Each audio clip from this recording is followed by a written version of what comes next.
What a mess of a day. So, headed back from California, went to Manteca and delivered, and on my way back, and there is a 34-foot Momentum fifth wheel going to San Marcos. Got a pretty good rate on it, and I decided I burned the southern route going across 40 up, but yeah, they supposed to be having a storm come across 80 and all that, and I felt like things just lined up, so I take that one. Going to try to get a couple of tire pressure sensors put in today if I can find somewhere to do it. It is ridiculous how hard it's been for me to find somebody to put in 2 tire pressure sensors. They either don't have the sensors, they don't have the computer to program the sensors, or something. So I've been looking for about a week and a half trying to get at least 1 sensor replaced, if not 2. That camera out front is not focusing at all. But anyway, it's super messy. But make sure if you get your fuel, when you get in your fuel, make sure you're trying to get your best out of your fuel discount. Fuel is just going insane here lately. $3.16, I think is what I gave for it here at Walcott at the Pilot. And I've been looking around, and where we was getting it for $2.60 and $2.75 and stuff like that a couple weeks ago, it is up to, I think I saw it somewhere in Missouri for $2.95. Everywhere else with their discount is $3 and above. So met somebody last night that was telling me about a fuel app. I think it's kind of like Gas Buddy, and they say that for every gallon of fuel you buy, you get points back, you know, even after your discount. If you guys know of stuff like that, leave it in the comments. I mean, not only help me out, it'd probably help out other people who read in the comments, so that'd be great. Not only did I find someone who had the tire sensors, I found someone who had the tire sensors and get them put in, and got me in pretty quick. So I went to Monteith's right there in Middlebury, right next to the Napa store.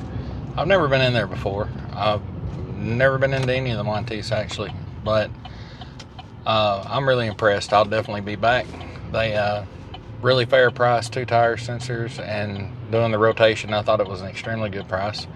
And I like that as soon as they did the reading, they checked the sensors to make sure which one was malfunctioning, and they found both of them that were malfunctioning, even though one was working half-time it wouldn't. Brought it out, ran everything by me to make sure that I was all good with everything, and knocked it out in what I thought was a pretty quick amount of time. And so that went really well. Now I'm headed up to White Pigeon to get my unit, and then I'll be just seeing how far I can get tonight. Alright guys, here it is, 34-foot Momentum.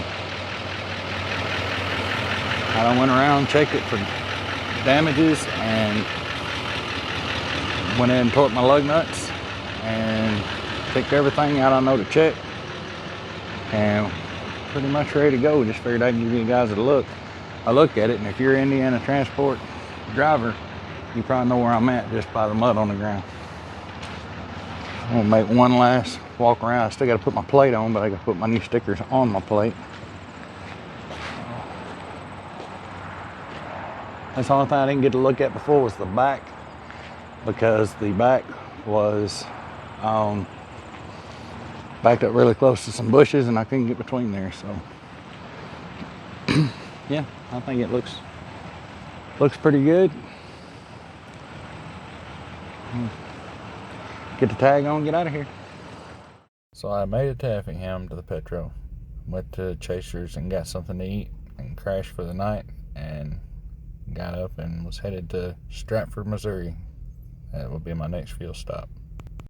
So this was a pretty long backup. It's on I-44 headed toward Joplin. I don't know for sure what happened. I only saw the one truck, didn't see anything else involved, but there was a bunch of black marks. But main thing is, I just hope everybody was okay and nobody got hurt too bad. So after I got hooked up, I made it to Effingham, Illinois. I went in and went to sleep there and woke up yesterday morning and had planned on going from Effingham to Cuba, Missouri, which is really not that far, but I like their breakfast, so I was going to stop in there. And if you've never ate at Dottie's at exit 208 Midwest Travel Plaza, they got pretty good food, and it is one of the only restaurants that they're getting few and far between restaurants that have a smoking section. If you're a smoker like me, sometimes you like it, sometimes you don't. They do have a smoking section in the back, so went in there and got something to eat, and then I'd planned on stopping in Joplin and doing laundry, because this is my third trip since I've been gone from home. I didn't really get a lot of video at all on the first trip. I got some on the second trip, and then I decided I'd make some more on this trip. But I planned on stopping at Joplin, but I ran into a backup where a truck had jackknifed. So after that held me up for a little while, I decided just to come on and do laundry wherever I woke up. I got down to Oklahoma City. Everything was going good. Everything was going really good till I got on 40. When I got on 40, the wind picked up. It started lightning, raining, and all that. And it just got to, it's a lot easier for me to judge during the daytime, because you can see the wind blowing the trees. You can see other traffic, how they're reacting to the wind and all that stuff. I knew the wind had picked up a little bit because I could feel it just a little bit, but I think it was a headwind that was hitting me head on. I'm pretty sure it was, because my fuel mileage went from nearly 10 miles a gallon to 6.9. And I had kind of started thinking, I probably ought to go ahead and just pull over for the night, because even though it was hitting me head on and I wasn't real worried about it, it was costing me a ton in fuel. And, I was worried that wind might change to start hitting me on the side. I checked the Windy app, is the one that I use the most. And the other day coming through Wyoming, it was showing 29 mile an hour gusts on there, but I was just in my pickup with no trailer, and it was, I believe it was not hardly accurate.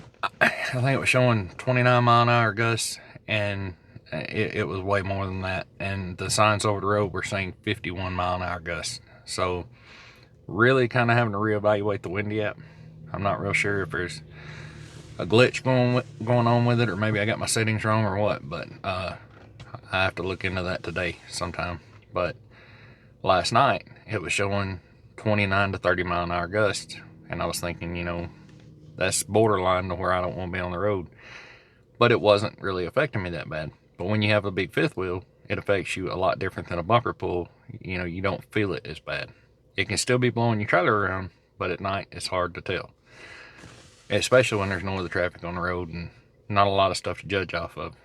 And you can't see trees and all that stuff, how they're reacting to the wind. So I get right before I got to Sarah, Oklahoma, maybe about 15 miles back, I noticed that there was a big truck that looked like it had just laid down and went to sleep. And I believe the wind had blown it over earlier before I came through, because there was police with it, and there was a wrecker with it that was getting set up to roll it back on its feet, to tow it. So when I saw that, I knew it was time to pull over. Even though I think that happened earlier before I got here, but the way the wind was hitting me in the nose, I just didn't want it to change and hit me from the side.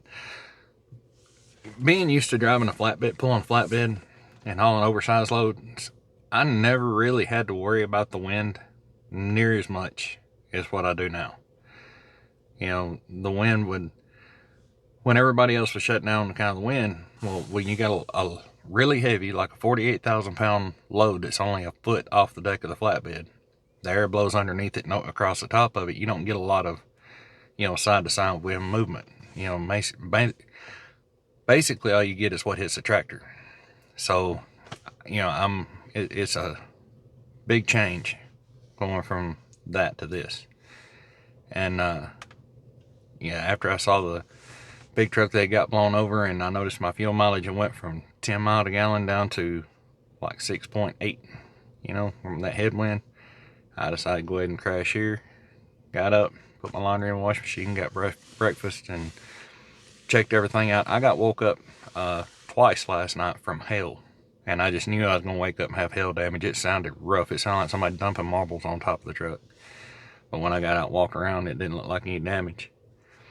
But if you're new thinking about getting into this, that's one of the things that's going to freak you out whenever you wind up going to sleep somewhere and all of a sudden it sounds like, you know, somebody dropping marbles on top of your truck and the truck shaking back and forth vigorously.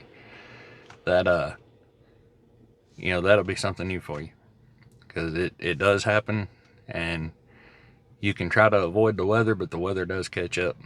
You know, eventually everybody has to deal with the weather. But yeah, I woke up, everything checked out fine. I guess it was just the way it was hitting, and plus, as quiet as it was, what I was hearing was probably louder than what it sounded. But it would be a little bit of hail, hard rain, nothing, it would completely clear off. The wind would get really bad, and then you start getting hail again. So didn't really sleep all that well until after all that blew out. But then after that, it's been a nice morning. And if you open the door here, it is so calm now, it's not even funny. It's probably the calmest I've ever felt it in this parking lot. But anyway, I'm gonna run back in, check my clothes, get them out of the dryer, and get on my way. I plan on stopping in Amarillo to get fuel, and not really sure after that. I'd like to make it Flagstaff. I don't know if I make Kingpin or not, but I'd like to make Flagstaff if I could, and Milan at the Petro if I can't, you know. But that shouldn't be a big deal for Milan. I'll figure it out as I go. This is the Windy app that I was talking about. Maybe you can screenshot to get a better look at the icon. The three little lines to the bottom right hand corner open up the main menu. Once you have the main menu open, go to Wind Gusts. That's the important thing. Once you have Wind Gusts up, then you click on Find My Location. That brings up this screen, and you can see it's 30-mile-an-hour wind gusts where I was at last night. This is from last night. And if you scroll forward, you can see what the wind is doing in front of you. At the bottom of the screen, which I didn't get to show, you can also change the timeline to see when the wind is going to blow out. But this is probably by far one of my favorite apps that I have so far. I know different people use different things, but this is the one I like and the one that I go by most of the time. The next app I wanted to show you is Wind Compass. Most of the drivers that I know, this is their go-to app. It is a lot more simple to use. I like the Windy app better myself once you get used to navigating around it. And I think you actually have to create a free account on Windy to get all the bells and whistles. But this one is just a lot more simple, and I do use the two together. If one says one thing and the other says the other, I do more research, but as long as they both say the same thing, I feel like they're pretty accurate. So, when I got my permit, San John, New Mexico, and just to make sure I'm telling you guys right, I asked them, I said, so I normally come in, you tell me what you want, and I give you that, and you know, I've never really asked what the permit's for. I was under the impression it was for your plate, the transport plate, and he said not necessarily. He said it's actually for your road use. Alright, like in the 18-wheeler, I had to pay an annual road use tax, and he said if you weigh over 12,000 pounds and come across the state of New Mexico, you're paying your road use. It's $29.20 that the company reimburses for, Indiana reimburses for, and that just pays the road use to get you across the state. And they do, you know, they ask you where you're coming, where you're going. They know where you're coming in at because you're right here at San John, and they'll ask you where you're going, and they pretty much charge accordingly to how much of the road you're going to travel in that state if you're over 12,000 pounds. He said the drive away, like the motorhomes and stuff, that's a whole different, they're considered caravan, so that was a whole different price, a whole different everything. So yeah, $29.20 and road use in New Mexico. Because I looked on the permit, and as much as I don't really understand why the permit doesn't actually say, from what I've seen, It just says low description, trip permit, legal. Yeah. And it's actually, the permit is actually attached to my truck, not the camper. So that's that. I know that whenever we get up here to Arizona, they have an over width, because if you're over so wide, you have to have the permit. And from what they tell me, the awnings and stuff like that on them just barely cross that, just barely make it too wide to come through without getting the over width. So I always get a 30-day oversized permit. So I shouldn't have to buy that today. I think I've still got time left on it from the last time I was out here. And then when I get up here, I will tell you guys more about that. And I'll also tell you, what they cost me today. The prices may vary. That's what he said. He said they were trying to go with a different company as far as taking the payments that didn't charge extra, so we don't have to pay the processing charge. But anyway, everything in these videos is as of today. Whether it be rates or fuel prices or whatever. I guess I just passed a place back here on the right. So the first truck stop when you get in New Mexico called Russell's. If y'all are looking for a good place to eat, good clean truck stop, good place to stop, it's pretty awesome. I've probably talked about it before in my videos, and I have a clip of the car museum. They actually have a car museum in front, and my favorites was they had an old Grand National, and they also had a 72 Chevrolet pickup that were just in excellent condition. So I'll try to put a clip up of that here after this. But yeah, they got a big dirt parking lot across the street from them that has plenty of parking. You're either gonna find the parking in their actual asphalt lot or across the street in that dirt lot. I wouldn't recommend the dirt lot if it's been raining out. It'll be very muddy.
The next stop that I have planned is Milan, New Mexico.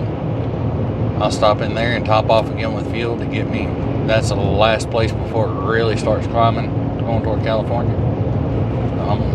It's higher than it was in Amarillo. That's why I completely topped off in Amarillo. And this wind blowing today has got me down to about 7.5, 8 miles a gallon. So I've actually slowed down 65, 68, trying to do the best I can with fuel, but then it shows more wind coming in between me and Albuquerque.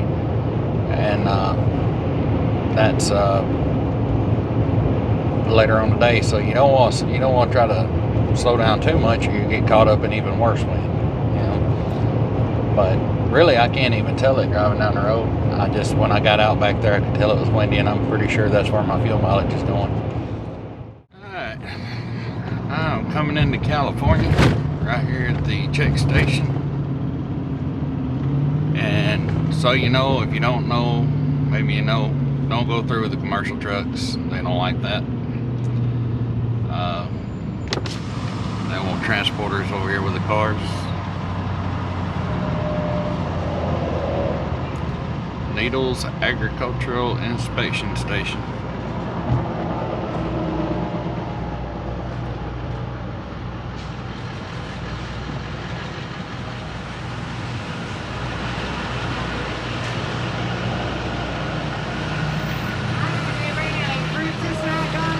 No, ma'am.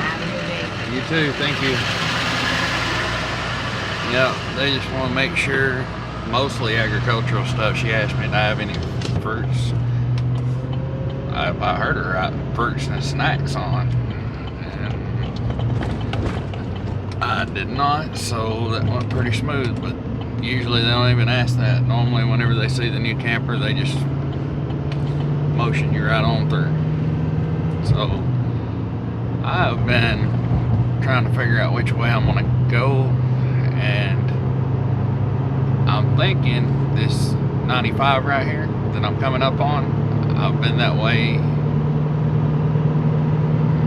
before, and I'm pretty sure that's what we're gonna do.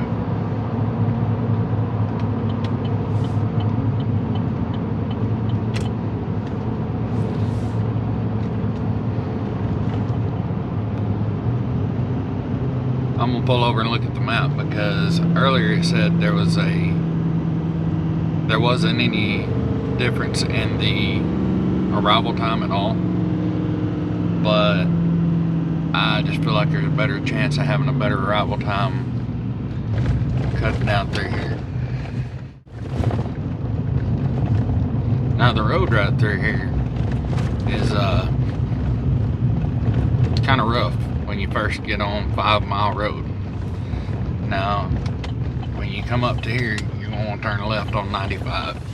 Now that being said, the last time I came out this way, I went that way, and it brings you right around to 40 also, so it's not a big deal if you don't want to take that little short rough road and you want to just go on down 40 until you hit 95. I think that's fine. I'm pretty sure you can do that. But once you get on 95, this is pretty much what you got for a while. Alright, so this is US 95. What you do is go past the inspection station. It's the first exit, get off and turn left. That little 5 Mile road is really rough, but it's a pretty good shortcut to get you right over to 95. And turn left on 95. That's where I'm at now. I think it's 40, 42, 43, 40 something miles, and I'll be at State Route Highway 62. And I want to think that 95 turns right there too, but going by what the GPS says, State Route Highway 62 turn right. There'll be a little convenience store with truck parking and all that on the right. Take it to the road will turn into 177. I don't think you turn again. I don't remember another turn anyway, but 177, and that takes you straight on out to 10. I say it's probably about 90 miles all in. And I have a friend that's got vertigo. You know, he doesn't do well with like seasickness and stuff like that. And he come down this way, and he said never again. He said it was just more than he could handle, more than he wanted to deal with, because the road is real wavy, you know. It's like instead of having any kind of little bridges over the road, they just basically, before they paved it, they dug it out really good so the water would flow over the road. That's what it kind of puts me in mind of. I don't know if that's actually what happened or not. Another thing about coming this way is it is 2-lane, but it's wide open. There's nothing out here. You can see there's a lot of truck traffic, and it's 55 mile an hour on the interstate, 55 mile an hour on 2-lane. So my own personal opinion is, now that I've been this way a few times, I feel like there's less chance that I'm gonna hit back up going through. I'd come more likely hitting traffic in Barstow or any of that stuff than I would coming this way than going across to 15. So another thing I want to mention is, once you get down to Interstate 10, there is a possibility, if you're going further south like San Marcos, something like that, that it will want you to get off. I want to say it was on 95, I can't remember. It's going to try to get you to go down another set of 2 lanes on down and come out further south on 15. I wouldn't do that loaded. I've done it empty. When I come out of San Marcos, I will come back that way, and it does save time, but there are some switchbacks and different things that I wouldn't want to pull a camper around. So this is a good way down to 10, take 10 over to 15 and down. But as far as that other little cutoff, do what I did. Go down, unload, and come back that way first. And make sure that you like it and you're comfortable with it, because I wouldn't. The majority of it's fine. It's the last 40 miles or so is not somewhere I want to be with a camper. So I went down the first time across 40 and down 15, and then I came back that other way that I'm talking about and come back up through here. And I liked this part, but I just didn't like the other part. Another thing to note, if you're coming this way and you got a important phone call supposed to happen at a certain time, keep in mind there's no phone service out here. I mean, it's so spotty, hit and miss, you know. I don't like this mount being in the video, but they're really gotta figure out a better way to do that. I had someone ask me the other day what kind of mount did I use in my camera and all, and this is my Note 20 Ultra. I do all my videos with my phone, my Note 20 Ultra, and then I did go out and buy the wireless microphones, and they have been money well spent. I'm sure you guys noticed. Well, let me get it clipped on right here. I'm sure you guys noticed, but I definitely noticed how much cleaner the audio was since I bought them. They were a little pricey, but if you're doing videos or have a use for a wireless microphone, they're pretty awesome. And then the mount up there is like a $12 mount from the Lowe's truck stop. It's just the cheapest thing I could buy with my points, and it's a suction cup with the 2 little, you know, spreads apart and grabs the phone. Just the 2 little, yeah. Anyhow, but I need to get something better because that bothers me. There. Now I'm happy. Somewhat. But it's very important to me that I don't hold the phone. It's very important to me that I'm not looking at you guys all the time. I'm not focused on the phone. I'm still watching my drive. I'm watching what I'm supposed to be doing. And every now and again I look up to make sure the camera hasn't went off. But a lot of people frown on doing stuff like that. But to me, it's not any different than I'm on a phone call. It's not any different than them having cameras in your truck when you're driving down the road. I don't feel like, you know, they can go back and pull the video off of it, but like I said, I'm not constantly, you know, watching things that are going on around me, and the camera's just on me. So I've had people say that I need to make more eye contact, and I try in my regular videos, but on stuff like this, I'm not worried about it. Another thing to watch for is coming across Flagstaff last night. It's only happened a few times, very few times, but it does happen, you know, especially at night. It's hard to tell. Like during the daytime, if you look behind you, you can see what's going on pretty good. But at night, if you hit a bump just right, these doors on these campers will come open. I mean, you wouldn't think so. You go around, you lock them up, they're solid and secure, but some of these bumps you hit going down the road will jar those doors open. So always check your rear view mirrors and make sure that the doors aren't open. I had one on the front driver's side pop open on me last night, and I had to pull off to close it. Thank goodness they designed these things with the doors facing the wind, so the wind actually holds them closed. And the wind actually holds them closed if they do come open. That's a pretty good deal. If they had them designed the other way, I would have lost that door last night. So always look back and keep an eye out for that. And if y'all can see the ups and downs this road's got, man, it's kind of like a roller coaster. But like I said, it's always been a good ride every time I've come out through here so far. There are a couple good places to pull off, just to pull off, get out and walk around the truck, but not a lot of services out there here.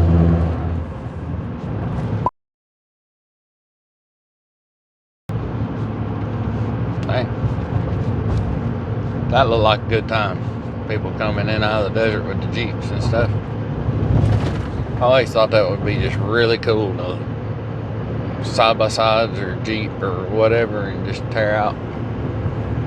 Just go right out here, but I don't know where I'm going. I wouldn't know what I'm looking for, so I'm sure they got places out here where you can rent them and go right there on their own trails, and I would even be up for that. I watch another channel called Matt's Off-Road Recovery. I don't have time to watch hardly anything anymore, but I used to watch it religiously. You know, I mean, that was my go-to show to watch if I wasn't doing anything. And he's got a pretty awesome channel. He's got a recovery outfit, off-road recovery outfit up in Hurricane, Utah. I think's the name of it. Anyway, it's pretty good stuff. Another thing I'm gonna mention again, I've been trying to mention in my videos, if you have a YouTube channel and you're following me or watching this video, link it in the description. Leave it in a comment. I would like to check it out. And especially if you're supporting me, I'd like to support you back. I don't have a lot of time to watch like I used to, but I would still like to check it out. And that's another thing, like my buddy that, you know, if you watch on a regular basis, you know what I'm talking about, Mr. Tennessee.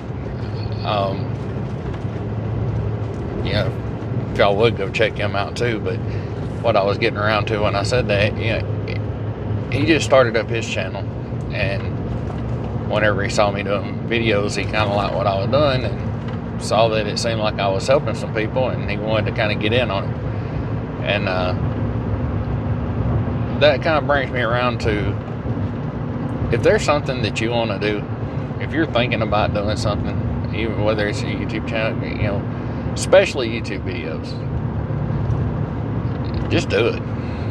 You know, I would have never thought I'd been making any kind of videos, but the feedback that I get from the comments and everything on this YouTube channel is pretty awesome. You know, I like seeing the comments. I like the interaction.